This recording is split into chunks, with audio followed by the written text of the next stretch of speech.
Thank you, Madam MC. Assalamu alaikum wa rahmatullahi wa barakatuh. Peace and greetings to all of you in the name of Allah.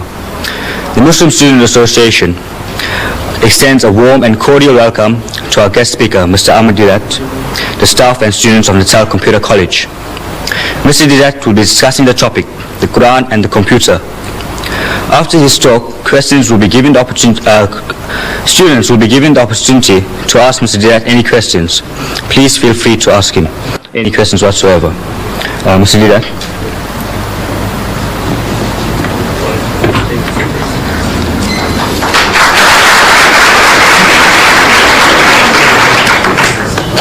Assalamu alaikum wa rahmatullahi wa barakatuh. It means peace and blessings of God to each and every one of you.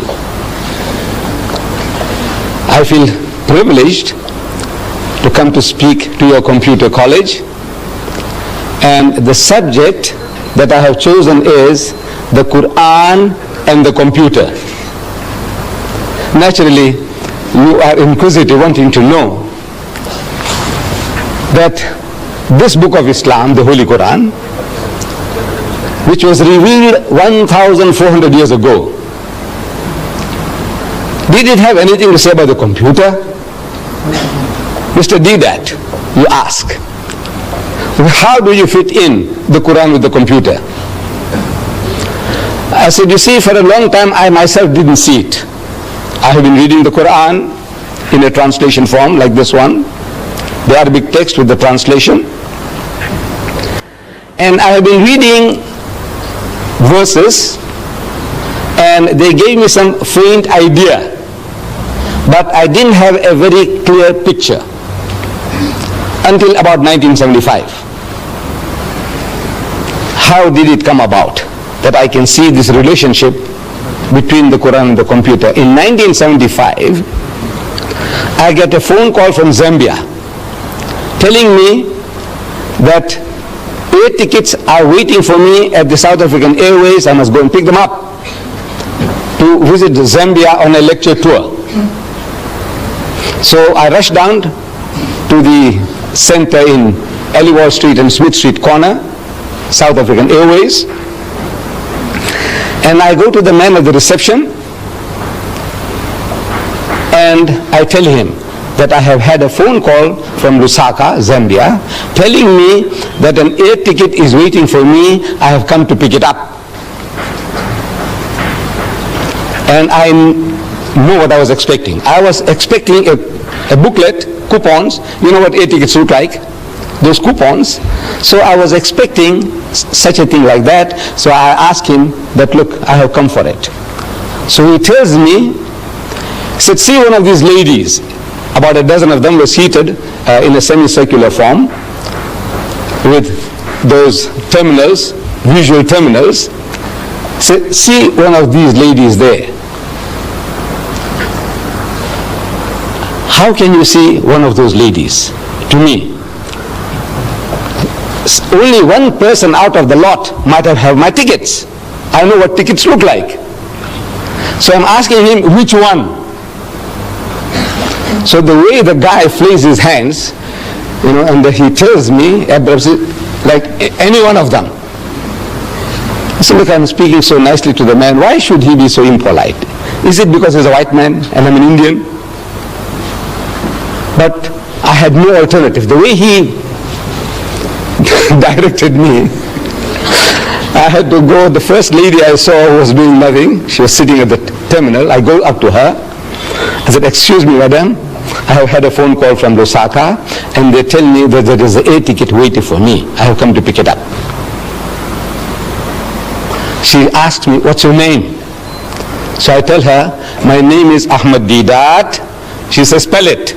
So I started spelling it, A-H-M-E-D, Ahmed, D-E-E-D-A-T, Deedat. While I am spelling, she is typing on the keyboard before her. She said, yes. In other words, that means she's got it. Yes, so what now? So I said, you see, I want to go from Durban to Johannesburg in the evening, on a Tuesday evening. What have you got for me? What arrangements? She said, well, there is one at 6 p.m. I said, right. that suits me fine. Can you book me on? He says, yes. It's done. So I tell her, you see, on Wednesday now, the next day, I want to reach Lusaka at 3 o'clock in the afternoon. That's what my host in Zambia told me. I must arrive there 3 o'clock in the afternoon. I want to be there 3 o'clock. Now, what arrangements can you make for that? So she typed again on the keyboard, and she's asking me, do you want to go through Maputo or through Gaborone? I said, look, it doesn't matter, as long as I'm in Lusaka at 3 p.m. So she types again, and she said, you see, you are booked on Zambian Airlines, and the other plane, to transfer this ticket to another we have to contact Zambian Airlines. And there is a national holiday in Zambia today, so we can't contact Zambian Airlines. So please come tomorrow. And you can imagine my disappointment walking from near the Mosque Madrasa Arcade to Smith Street and expecting the ticket in my hands, that it was almost within my reach, but not within my grasp. Disappointed. Come tomorrow. So I'm asking the lady, I says, madam, where did you get all this information from? So she tells me this is from the head computer in Johannesburg. I said, you know, when you were trying to book me in at the 6 o'clock flight, suppose there was only one seat left, and there were more than one of these terminals might have been trying to get the ticket. What happens then? He said, no, the first one within the second, he gets ahead, he gets a ticket, and the rest is blank. How does this happen? He said, you see, every computer in the country which is connected to the head computer has access to that knowledge. The head computer in Johannesburg. Everyone with this terminal has access to that. I said, I see. And I came out, walking back to my offices in Madrasa Arcade. While I'm walking back, the thought occurs to me that this is how this Quran was revealed. This Quran. And verse from the Quran, from the 85th chapter, the last verses 21 and 23, the last verses, tells me, بَلْ هُوَ قُرْآنٌ مَجِيدٌ فِي لَوْحٍ مَحْفُوظٍ. That nay, this is inscribed in the glorious Quran from a tablet preserved. From a preserved tablet. Now, if you have a volume like this, and if you want to know what the Quran says about the Quran, you open, just like in a dictionary, in Q, just like in the index, Q, and it will tell you everything the Quran says about the Quran. I'll give you examples.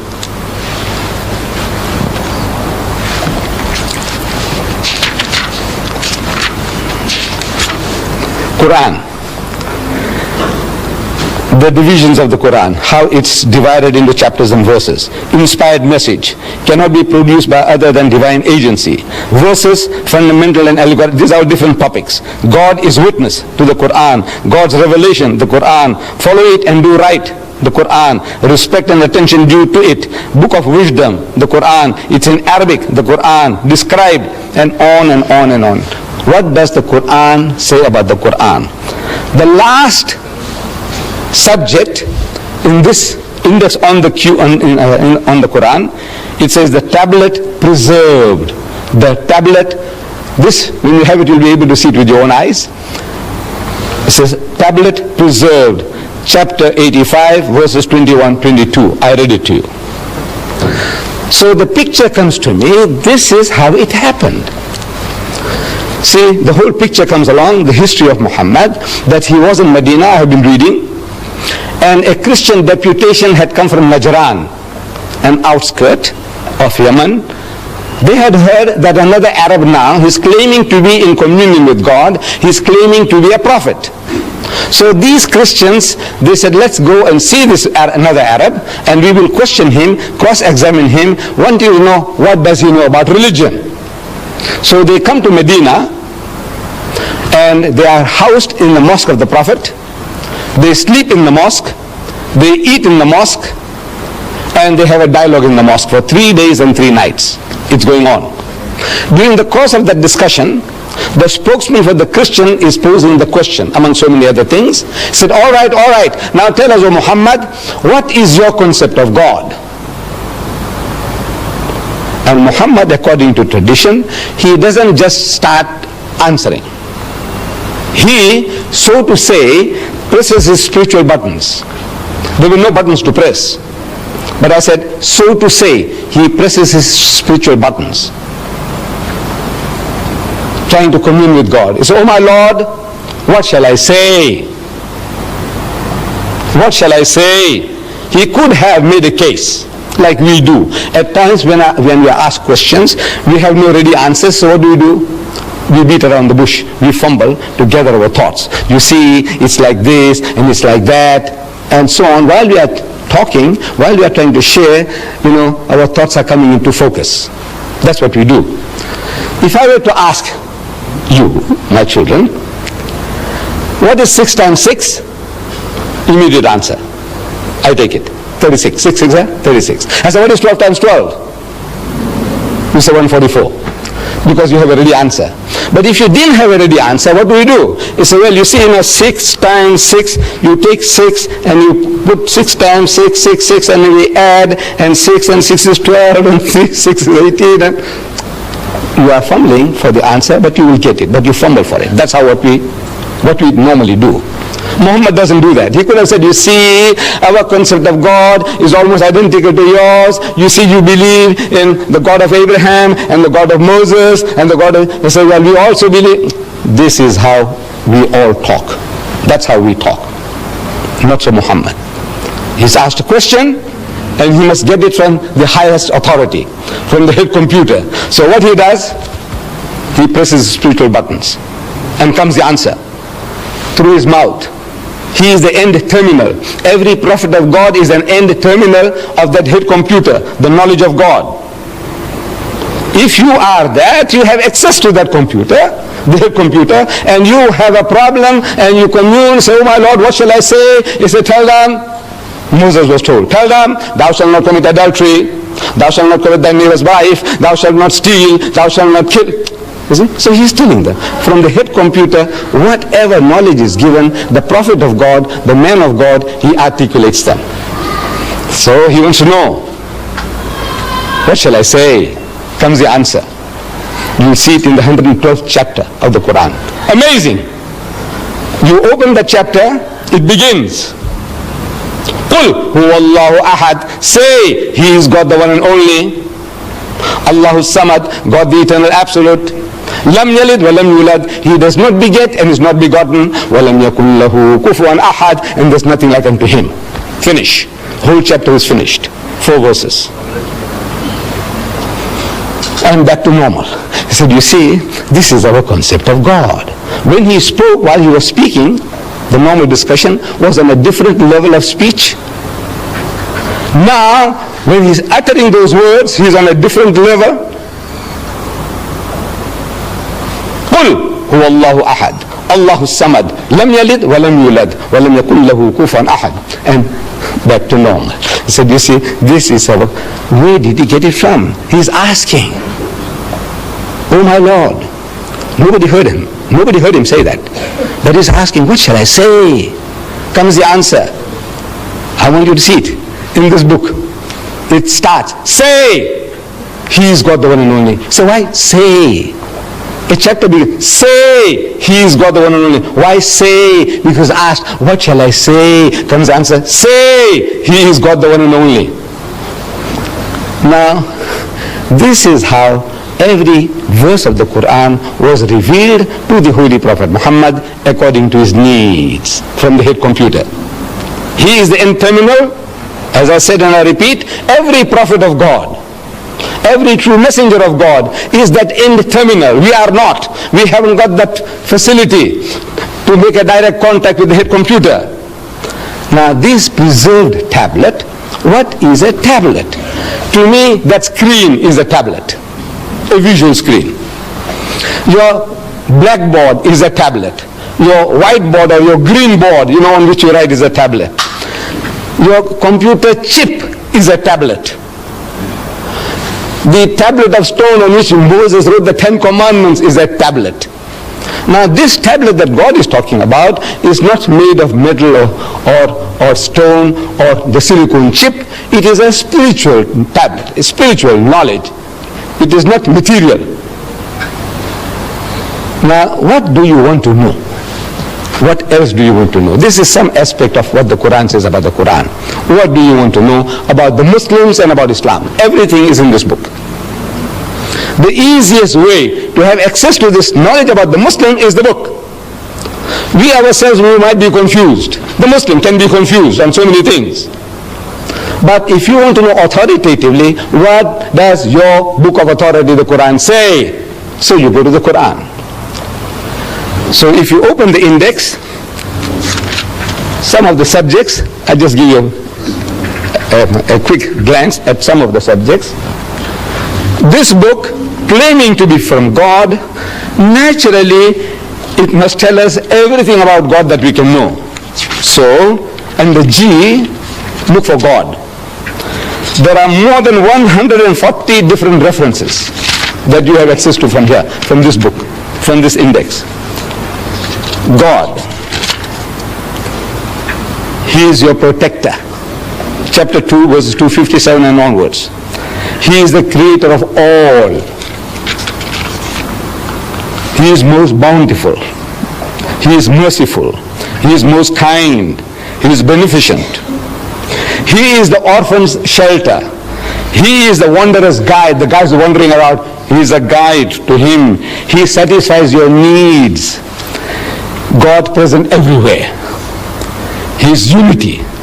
He is one, not one in a trinity. He is not one of two. He's got no begotten sons. He is wise. He is best disposer of affairs. He is most high great. He is irresistible. He is never unjust. He is exalted in power. He is free of all wants. He is worthy of all praise. And on and on and on. You want to know what does it say about man? Under M, look for man. Man means mankind, men and women. Man. Let's see what it says about man. Man.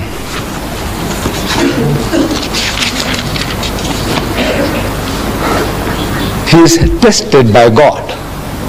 He is being tested by God. In your behavior, what are you doing? How your mind is working? What you do? Things men covet. Things that men love most. And here, I might ask you, here, man as a male, I want you to tell me, if you can, what does he covet most? What does he love most? What does he want most? Huh? Money. Now don't be afraid, no harm done. We won't disqualify you in your exams. Yes, my child. Materialistic. Power. Huh? Huh? Who said that? Who said that? What did she say? Woman. Woman, yes, woman. Look, this is 1400 years ago. This man Muhammad is made to say, things men covet. I want you to look it up when you have this book. You will have this book. Each and every one of you will be entitled to this book free. I will give it to you all free. This encyclopedia. So no use me tantalizing before you. You know that golden carrot, and says, you see, it's there, it's there, it's there. And he says, where do you get it? I say, you see, you go to the Islamic Propagation Center and you buy one. Now I want to do business with you. No, I'm not here to do business. So the Quran says, زُيِّنَ لِلنَّاسِ حُبُّ الشَّهَوَاتِ مِنَ النِّسَاءِ. So fair in the sight of men is the love of things they covet. Number one, مِنَ النِّسَاءِ, of women. وَالْبَنِينَ, then your offspring, your children. وَالْقَنَاطِيرِ الْمُقَنْطَرَةِ مِنَ الذَّهَبِ وَالْفِضَّةِ, and hoarded heaps of gold and silver, and wealthy land, and horses branded for excellence. These are the good things of this world's life, says the Quran. But the nearness to God is the best of goals to strive for. Number one, The greatest distraction for man is woman.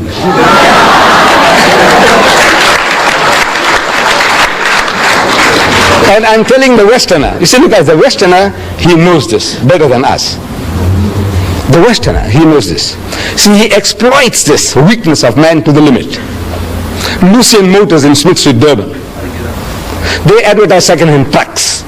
But on the trucks that they advertise, there's a woman in the bikini on top of the truck. G Knots, they were in Field Street before, they've gone to Notre Dame now. G Knots, they sell farm implements, but on the tractors that they advertise, there's a woman in the bikini on top of the tractor. I'm asking, what has a woman in the bikini got to do with a second-hand truck or with a tractor? Now you tell me. Except the man. You know, he will be enticed to read. He'll be enticed to read because of the woman in the bikini. He wants to know now what about her? So he reads about the tractor, he reads about second-hand trucks because of the woman in the bikini. Then BMW has beaten the lot. It's a motor car, from my understanding, a little better than the Mercedes-Benz. I have had my Volkswagen Beetle 4 times over. You know, I had the first one, 120,000 miles I did, and then next one and next one. Now they don't produce them anymore, those Beetles, you know. Now I have to buy a Golf. First Golf finished, then I had to buy a second Golf, and I got my second or third one now. I'm still not in the market for a BMW. I don't know about you, Mr. Maharaj, Natal Computer College. So, but I see the advert in our daily news, our local paper. BMW motor car, advertised. A picture of the BMW motor car. In front of the motor car, there's a woman in the skimpiest of bikini, what you call the tanga, you know, the G-string.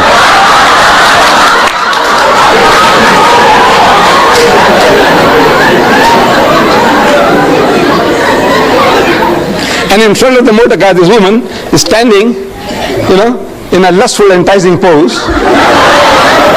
You can almost hear her saying, come on, come on.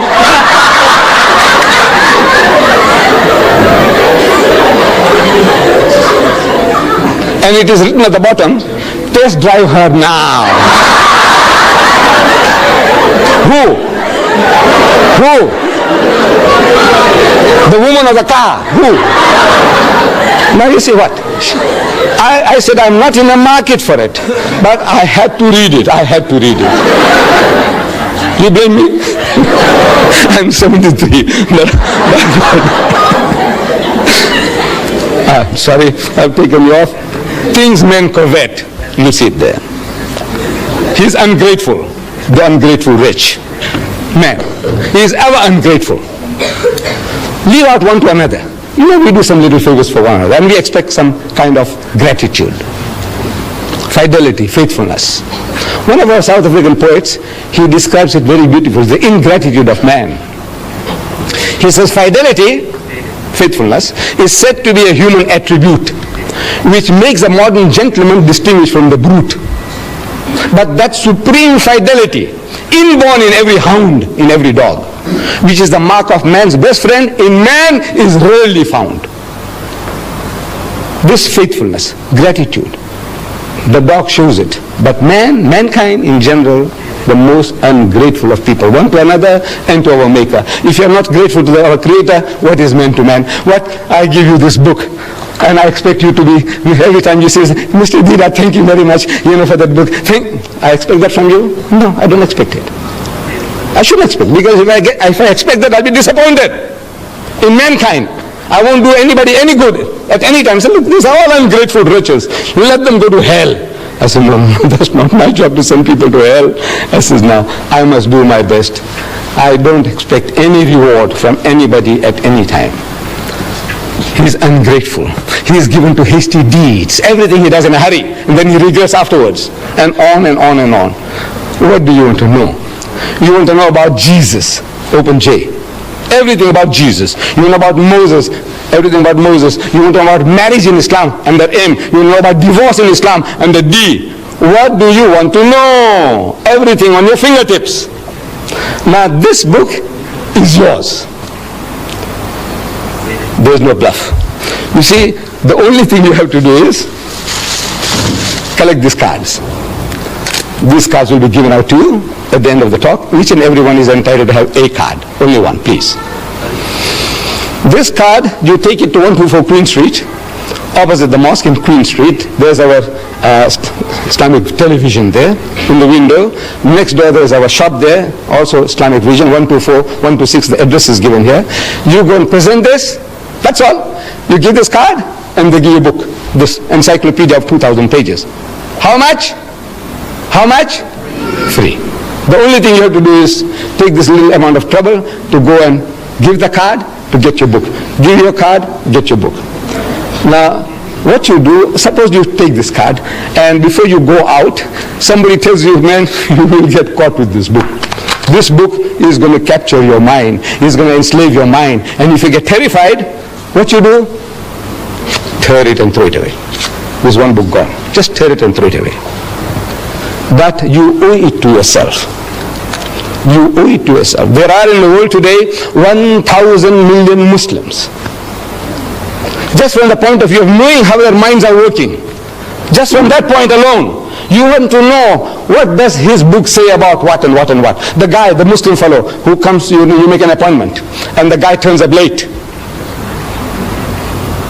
Now, we are I don't know, most especially we black people, Indians, Africans, Coloreds, we are all, Muslim or non-Muslim, we are all not punctual. Generally, we are a very unpunctual people. We don't value time. But now if the Muslim fellow lets you down, you see, he has something to beat him with. And he can't fight back. You ask him, he says, you Muslim? He says, yes, I'm Muslim. He's very proud to say he's a Muslim, yes. And you're late? He said, well, I said, wait. You are going through a special training of punctuality. Once a year for 30 days, you are so punctual to the second, to the minute. In your fasting month, you fast? He said, yes. You fast? He said, yes. When you break your fast, when do you break your fast? Certain fixed time, right? He said, right. And you wait with the watch on your hands. Or in the mosque you wait for the muazzin to give the azans. Allah, immediately you break your fast. Right? Or in the old days, I used to live here as a young boy in Prince Edward Street, and we wait. You see, when the azan, the time for the breaking of the fast or the time for the evening prayer comes, they switch on the light of the minaret. And the children are waiting in all the street corners. They watch for the light and they start shouting all over. We used to hear those days, it says, Batti Silgi, Roja Choro. It says, the light is on, break the fast, light is on, break the fast, and everybody starts. Straight away, no wasting of a second. Right? For 30 days you did it. To the second. And you can't meet an appointment. You are the fittest guys in the world for appointments, for punctuality. That's what you are trained for. And you give it to him. You find a guy eating pork chops. You say, you Muslim? He says, yeah. He says, I thought your book says you can't eat the pig. He said, no, this is ham. He said, look now what you're talking about. That's a pig, man, piece of pig. Call it ham, call it bacon, call it Vienna sausages. It's pig. Tell him so. So, can you see now, if you just know, it puts you on a better wicket. And I want to put each and every one of you on a better wicket to put the guy right. My Muslim brothers and my children. Put them right. And you will get pleasure in it. Because, by God, because you are not creating offense. You say, look, this is your teaching, Mr. Deedat. This is your teaching. So, this is what I'm offering to you. This book it's a book of ornamental for you from the knowledge point of view, the psychology of man, about religion in general. You want to know about karma. Have you heard the word karma? Yes. There's a Hindu term, karma, the law of cause and effect. The law of cause and effect. That every action has a reaction. Beautiful. We believe in that. Everything you do, it has its repercussions. Karma. You want to know about karma? Open K. In this book. And you say about karma. You know about lingam. I don't know whether you know. And the L, you'll find lingam. There. In this book. Believe me. In this Quran, what do you want to know? So you owe it to yourself that you take this little trouble of carrying this card and going along and redeeming it for this book.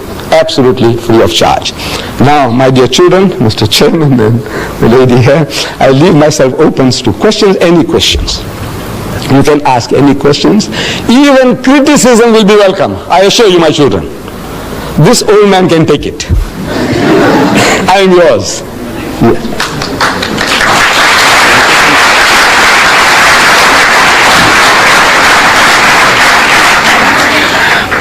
Thank you, Mr. Deedat, for that rather enjoyable and enlightening talk.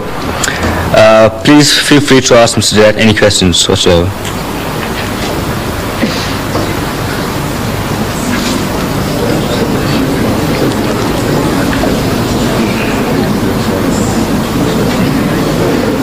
Yes, my child. What are Jews and Muslims enemies? If you come a little closer, please don't be shy. Please don't be shy, so that the camera can also catch your question. If you don't mind. No harm done. Okay, what are Jews and Muslims enemies? Are the Muslims and the Jews, are they not enemies? Why are they enemies? Oh, why are they enemies? Yes, thank you for your question, ma'am.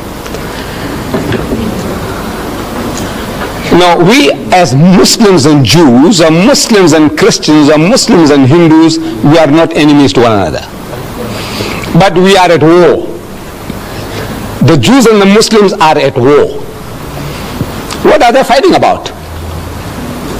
They are fighting for a piece of land called Palestine. My brothers, the Arabs, they say Palestine belongs to them. My cousins, the Jews, they say Palestine belongs to them. It's a battle for the land. We have between brothers and brothers. Brother, they're all, among us especially.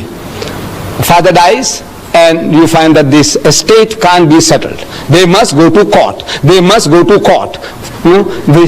The dividing the shares, the inheritance. There's a war after war. Every Indian, I'm talking about the Muslims. You see, I don't know about the Hindus so much, but I know my own people. You have to go to court. You have to go to court. So this is brother and brother. We are brothers and cousins now, and both are claiming the same piece of land. What are the rights and wrongs of it?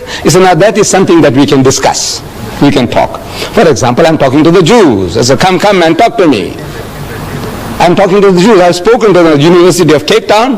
I've spoken to them here at the Natal University. I have had so many discussions with them. I have written a book, Arabs and Israel, Conflict or Conciliation, and I sent it to every influential Jew in the country, in South Africa. The reaction was, they want to kill me, they want to bomb me. I said, come, talk to him. So I got it all recorded, when they phone up and they use abusive language and what they're going to do to me and all that. I said, come and talk. Because my book says, call them. Call people to a dialogue. Come, let us talk. See if we can see reason. So it is not Muslim want to kill Jews or Jews wanting to kill Muslims. Because we have lived together, Muslim and the Jews, for over 1,000 years, no problem. You see, in Spain, the Muslims ruled Spain for 800 years, and the Jews were the second highest in the hierarchy, doing work among the Muslims. The greatest achievement of the Jews was by the Jews in Spain and the Muslim rule.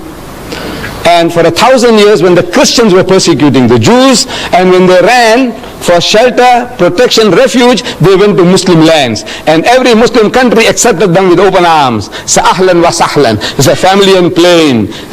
Come and live among us. We are the children of the same father, Abraham. Abraham had 2 sons, Ishmael and Isaac. You are the children of Isaac. You are the children of Ishmael. As such, we are brothers. Come, live together. And they lived for 1,000 years. Not a single riot against the Jews. Not a nothing. The only time the problem started was with Palestine. When the Jews, they went to seek shelter there, and they went and they filled up, and then they said, now we will take over.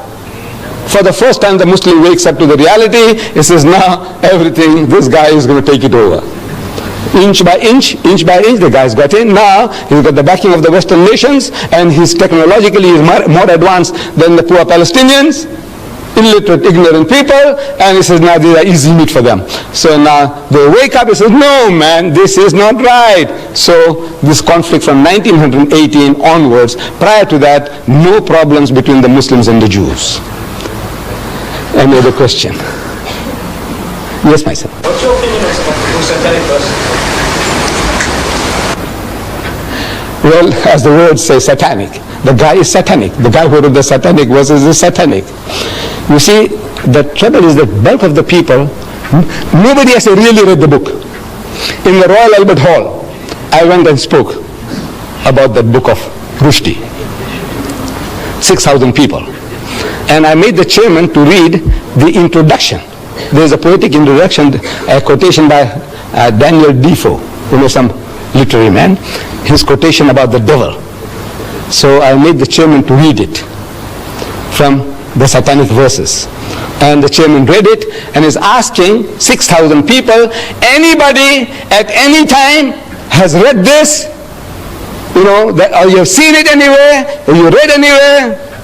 Out of 6,000 people, one guy put up his hand. Where? In the satanic verses. Then I'm asking the people, the audience. I said, you see, Rushdie has something special to tell about you Londoners. I said, on the very first page, he calls you all bastards. You Londoners are all bastards. Do you know that? No. I said, Londoners, I said, whether you are an English Londoner, or a Pakistani Londoner, or a Sikh Londoner, or a Hindu Londoner, you are a Londoner, you are a bastard. Shocked. I said, look, what have you been reading? You say this book is very good. I said, come on, talk to me. Then, of course, it was more than an hour's talk. I'm giving him what he says about Rama, what he says about Sita. Did you read it? He says, no. I said, you were going to kill him, you. What is about you white people? The whole white race.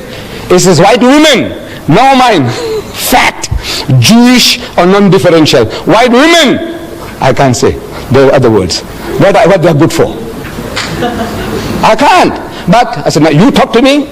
You want to know? I said, you white man, you know what he says about your mother, your wife, your sister, your daughter. You Jew, you know what he says about your mother, your wife, your sister. I want to know what are your reactions. Then this is what he says about Rama and Sita. This is what he says about all of your whole white race. And on and on and on. The filthiest, dirtiest book in my life I ever came across was the satanic verses. Really satanic. Keep away from it. From the price point of view, at one time it was costing 15 pounds. That's 75 rands. You know why 75 rands on that? It's about 540 pages. 75 rands. Here I'm giving you, my son, 2,000 pages free of charge.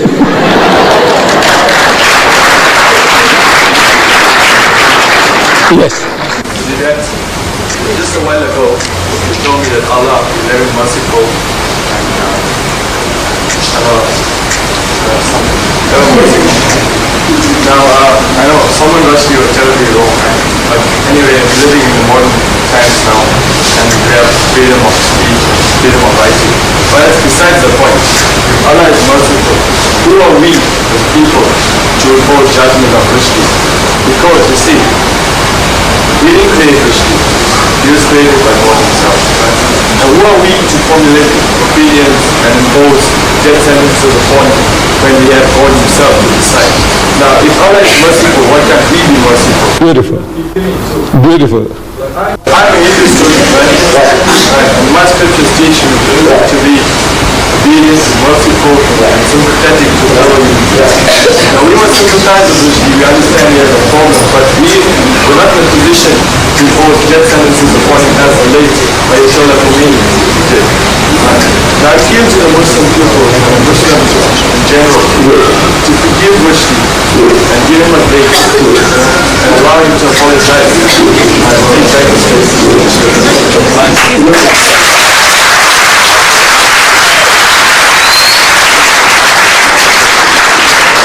My son, very beautiful thoughts. God is merciful and we are expected to be merciful. He is just and we are expected to be just. He is beneficent, we must be beneficent. Charitable. He is holy, we must be holy. That is the teaching of Islam. That is the teaching of Hinduism. It's a beautiful teaching. But now, we are also told to respect one another. Now I ask you, what is your name? So you tell me I'm Mr. So-and-so, Naidu, or Padyachi, or Mudli, or Govanda, whatever. They say, yes. I knew your great-grandmother. Because a lot of people, I know their grandfathers and grandmothers. I'm 73 now. Since I was a young man, I have been moving around a lot, you see, I know. So I said, yeah, your grandma, yeah, man. Weekends at state, she used to live there, you know. You know, she was the biggest whore. I said, you know, she was international, not only for Indians. Now, if you punch me in the jaw, have I a right to blame you? So what am I doing? I'm asking for it. Am I not? He said, what am I doing? Talk, man, talk. Talk nicely about everybody. You swear my mother, look, you can call me anything. I'm big enough. I told you. I said, this old man can take it, if you remember. You know, I said, ask any questions, even criticism will be welcome. I said, this old man can take it. I stand by that. But now you come along there while you're asking me questions and you swear my mother, you know, at this some I will punch you in the jaw. By God. No, I'm not. I'm talking frankly. My mind is still 16. In my mind, I'm still 16-year-old. I know my body belies that. You see? But my mind tells me I can give it to you. And I will punch you in the jaw. Maybe I'll break your jaw and also break my hand. Because it's gone too soft now. It's not what it was before. You see? But now this is the natural reaction of anybody. You swear my mother? Look, call me anything, man. Call me an ox, call me a donkey, call me a fool. I can tolerate you. But leave my mother out of the picture. You understand? Don't talk about my mother. Don't talk about my wife. Don't talk about my daughter. Now there I'm going to go berserk. You blame me for that? You see, the Western law, beautiful. It protects the living. If I call your mother a whore, your mother has a right to take me to court. Did you know that? She has a right to take me to court for besmirching her fair name. I call her a whore. I must go and prove it. In the house of Islam, as a Muslim, in a Muslim country, if I call your mother a whore, I must produce 4 witnesses to prove it. That I saw her actually committing adultery.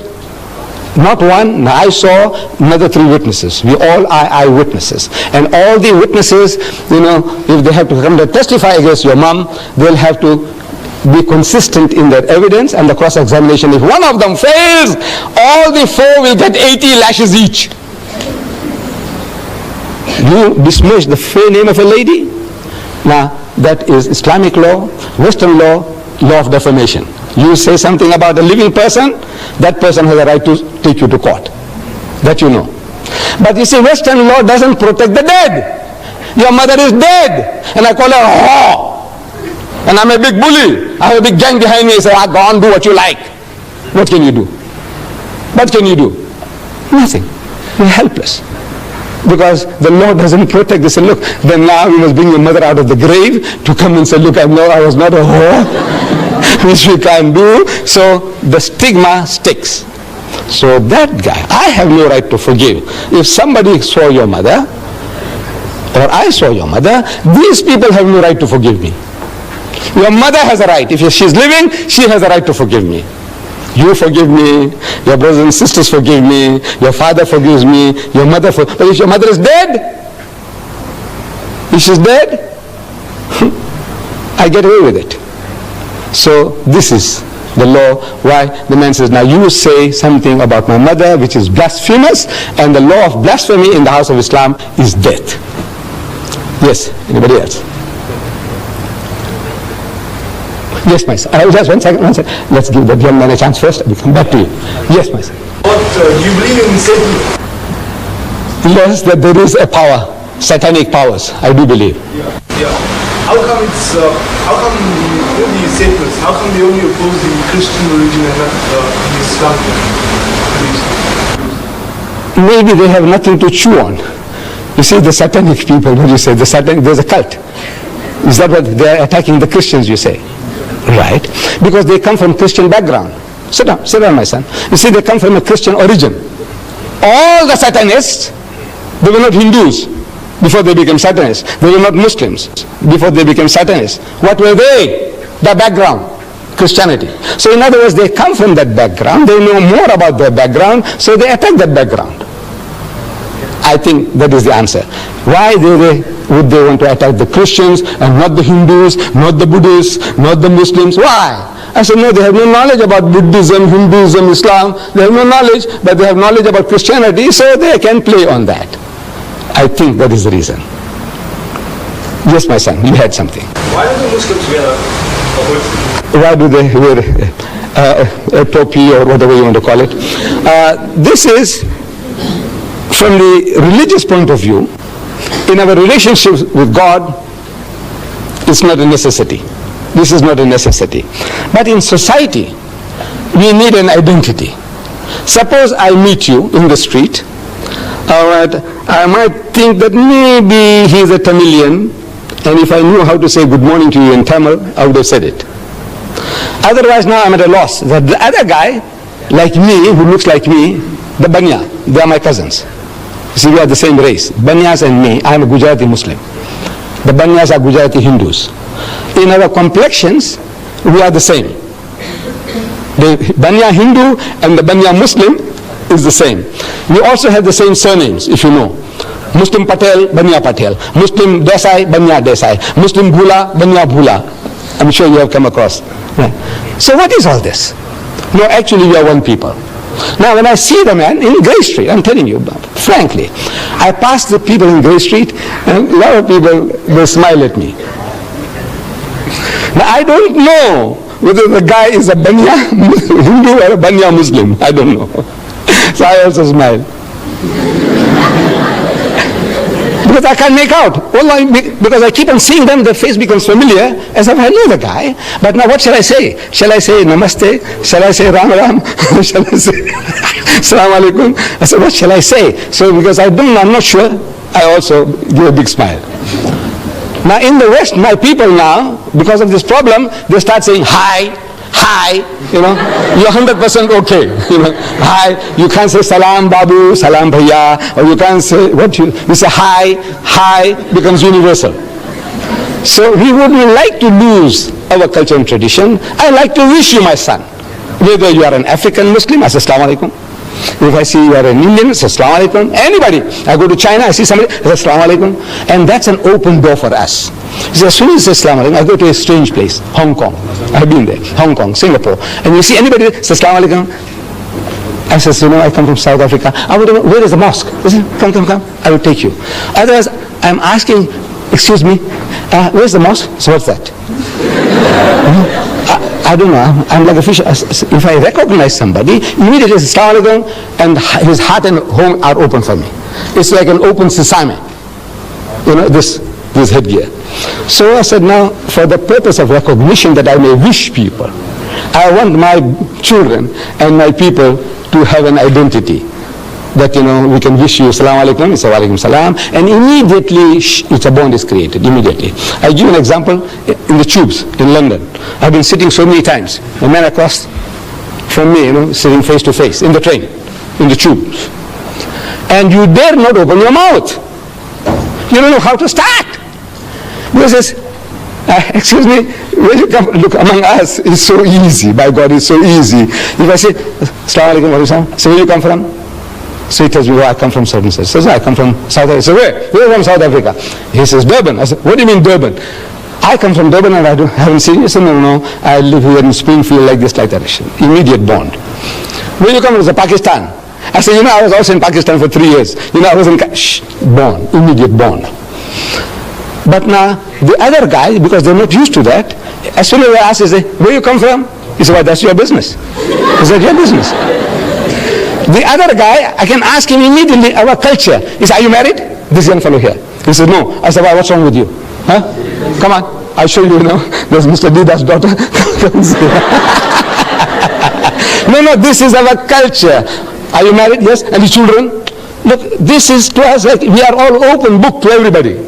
We want to know, we want you to know everything about me, and I want to know everything about you. And this does it when I know that this is our cultural background. I can talk to you more freely. Otherwise, I'm afraid. If as soon as I ask you some question, you say, what are you from the inspectorate? Receiver of revenue? What is it? Yes. Yes, a lady, yes. Why don't females go to mosque? Yes. Why don't females to the mosque? Yes. You see, the mosque the obligation to pray. In the house of Islam is on everybody, male and female. We are all obligated. Fasting, same. Pilgrimage, everything that the man does, the woman does. Everything, same. But there is what is called a segregation of the sexes in the house of Islam. Like among the Africans, it's a shamipa. Respect for womanhood. So the man comes along into the kraal, the men go with the men, and the women go with the women. Now in our culture, it's the same. There is what is called a segregation of the sexes. Men and women are not allowed to freely intermingle. So in the absence of a separate facility in the mosque, where they can come into the mosque without intermingling with men, they pray at home. But now in the mosques in South Africa, provisions are being made. Where you have a separate entrance for the ladies, separate ablution facility for washing, toilets, everything separate. They are in the mosque, yet out of the mosque. In other words, what is forbidden is free intermingling.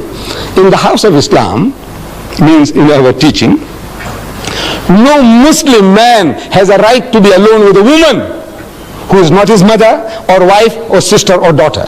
Everybody else is to keep them at a respectable distance. If I was going to Johannesburg, alone in the car, I need company. If I see you, my sister, my daughter, you standing by the roadside, trying to thumb a lift, my religion says don't give her a lift. Not because you are an African. Even a woman of my own race, don't give her a lift. But if she is accompanied by a man, maybe her husband, maybe her brother, maybe her father, it's an act of charity. Come inside, I'm empty, where are you going? I'm going as far as Newcastle, it's all right, get in. Free. It's an act of charity. But if the woman is alone, whatever race, my own race, they said, don't give her a lift. Why? Because it is a challenge to man's manliness if he doesn't make some suggestions. This is man, any man, every man, unless he's a hypocrite or something else wrong with him. A man is a man. He has a woman beside him and is traveling alone now. He wants to know, are you married? He says, no. Have you got any boyfriends? He was, are you married? How long? 15 years. Any children? He says, no. He says, Mr. Naidu, working hard enough. Big joke. This is man, any man. See, every man is like that. So therefore, this is now, look, before that thing happens, this old man, I'm talking about this old man himself. Look, before that happens, you see now, you are nice and jovial, you're smiling, I say some small joke and you laugh like hell, in the car. To me, this woman is game. She's fair meat. This is man, any man, every man. So, Islam says, keep him at arm's length. I must keep you respectfully at a distance, and you keep me at a respectable distance. This is the reason there is no free intermingling of the sexes. Yes. Yes, my son. Deedat, with all due respect to your religion, may I know what is the purpose of circumcision? Because I mean, now, if I were to join your Muslim sect as such, that hurts. Right. Agreed. The young man wants to know about circumcision. I know that is the biggest barrier, in we getting converts. The man says, man, I agree with you, everything is fine, I said, look, man, you mustn't eat the pig. He said, but what's wrong, man? Pork? I said, well, I'll reason with you. He said, no, I can see your point. I said, look, you mustn't drink. He said, but uncle, a little nip or a tot, man. I said, look, my son, these are the dangers. He said, well, I can see your point. I said, no, don't be promiscuous. Don't go along and dance with other people's wives and daughters. I said, but what's wrong, uncle? I said, look, I will reason with you. And he says, uncle, I see your point of view. But now you agree with everything. And I said, now circumcision. That's hard. So now I said, now what is this? I said, my son, this is for your own benefit. Look, now I'm talking about yesterday, the day before yesterday, it was in our local paper. Cancer, the cervix in women,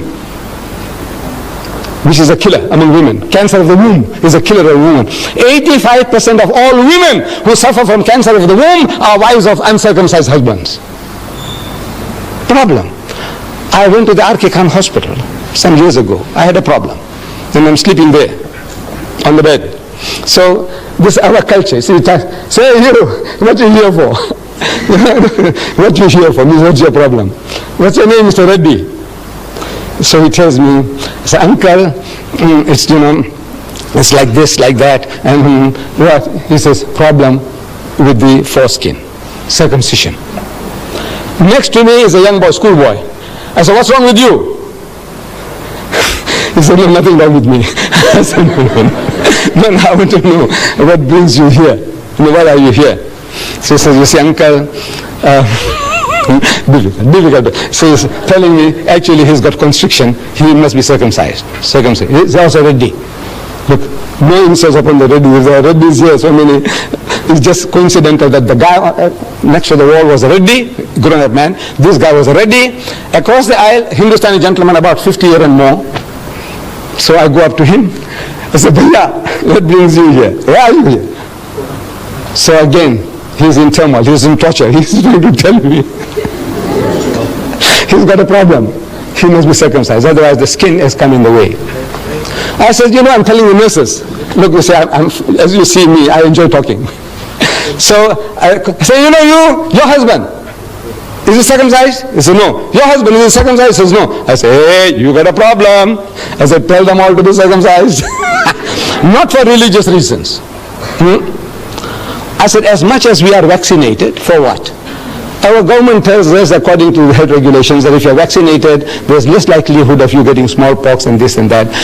Diphtheria, anti-diphtheria, this thing, all that, they do it to you for what? To save you. They give us vaccination, inoculation against smallpox, typhoid and all that before you go overseas. What for? They hate you? No. But for your benefit. So now this circumcision, I said, if I came into power in this country, I will pass a law, circumcise every male child in the country, Indian, African, colored, white. Nothing to do with religion. I say for health reasons.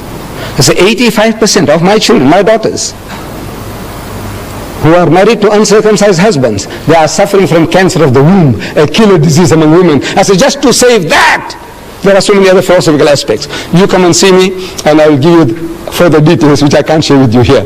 But I said now, just that alone, 85% of the women who suffer from cancer of the womb are wives of uncircumcised husband. I say circumcise everybody. It's that operation. You know how easy it is. You see, previously under primitive condition, the septic, this thing lasted for a long time and you suffered. Man, I had a young man circumcised on a Sunday morning, and Monday morning on a bicycle he went to work. It is as difficult as that. Sunday he gets operated on, and Monday morning he's riding a bicycle, he's making deliveries. Yes, my children. Anything else? Yes, my son. Satan attack Christian most because Christian, the background of Satan are come from Christian background.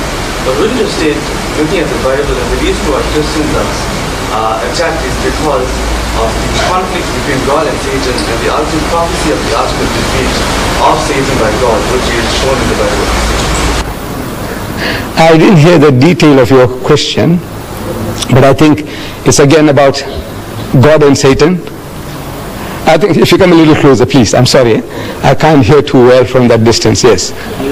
That when maybe asked you about Satan and Satan and Christian. Right? You stated that Satanism.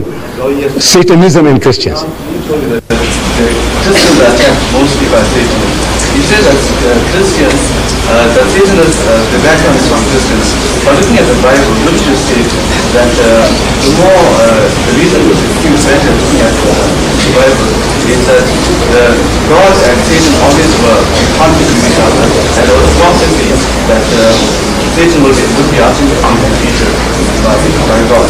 Wouldn't you say that is the reason why Satan is anti-Christian? I don't know really Satanism, what is the philosophy, why they are out to promote Satanism. Maybe Satanism gives them that freedom to do anything and everything which religion doesn't allow you. Hinduism won't allow you this thing, that thing, you won't allow you. It tells you, no, thou shalt not commit adultery. Hinduism says that, Islam says that, Judaism says that, thou shalt not kill.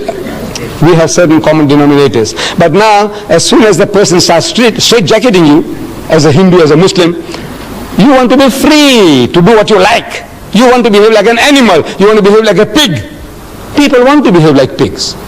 So now the best thing is to disown. So it's to disown religion altogether. And they said, now this is a new cult, they call it Satanism. But now the battle is with us. Every individual, we believe that we have all got this propensity for evil. We have two qualities in us, towards godliness and towards earthliness, devilishness.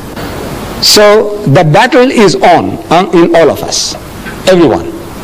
The Holy Prophet Muhammad, he described the situation beautifully to his companions. While they are around him, he's telling them that shaitan, that's Satan or devil, shaitan courses through the body of man like the blood. He's passing through you. He's each and every fiber of you. He permeates you. Everybody. Shaitan, man means mankind. Shaitan courses through the body of man like the blood. It's imperceptible. It's there. Your blood is moving and going and doing the job without you feeling that the heart is pumping and now supplying blood to the brain to allow me to think. Without that I can't think. But all this is all automatic. Similarly, this evil propensity also in man is permeating him like the blood. Everybody. Muhammad says yes, everybody. He said, what about you? See, they had the right to ask questions. You too. He says, me too. But mine is under control. Only difference is that the temptations are there, everybody, unless there's something wrong with you. You remember I described before? Something wrong with you. You are impotent or you are lunatic. Those are different matters. But otherwise, everyone, we have these propensities and the battle is on. And we are to overcome those evil propensities. You say, the devil, the devil. You go and steal and you blame the devil. You go and rape and murder and you blame the devil. I want to know whether the devil came to you with horns, with a tail, with a barbed hook, with a ruddy complexion, and he told you to go and rape that woman. Did he? No. What is this devil you're talking about? It's you yourself. You are that devil. You are that Satan. But now very easy to pass the buck, blame some other guy. He told me to do this. And who told you? Did you see him? Did he whisper in your ears? What did he say? Did he speak to you in English or Zulu? That's Satan you're talking about. What did he tell you? In Tamil? What did he tell you? So this is like a good thing, passing the buck. The thing is, it's with you, in me, in you, in me, and we are to give battle to these forces through the guidance of God. Whatever God tells us, he says, no, I shall not do it, I'm programmed. So we are shown the two broad highways according to the Quran, two broad highways, one leading to salvation and the other leading to hell. The choice is yours, and you have the freedom of choice. That will, freedom of will is given to you. You make your choice and you make your decision, and therefore you are accountable. You will have to pay for it. You might get away here, but not in the hereafter. Yes. You want me to continue? Yes. So if you have any more questions, I'm here. So you have had enough. All right.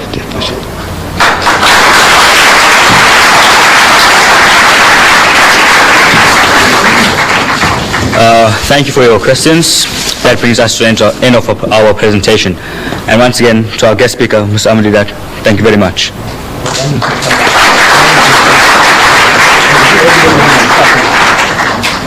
Thank you, Mr. Deedat, for a very enlightening and interesting speech.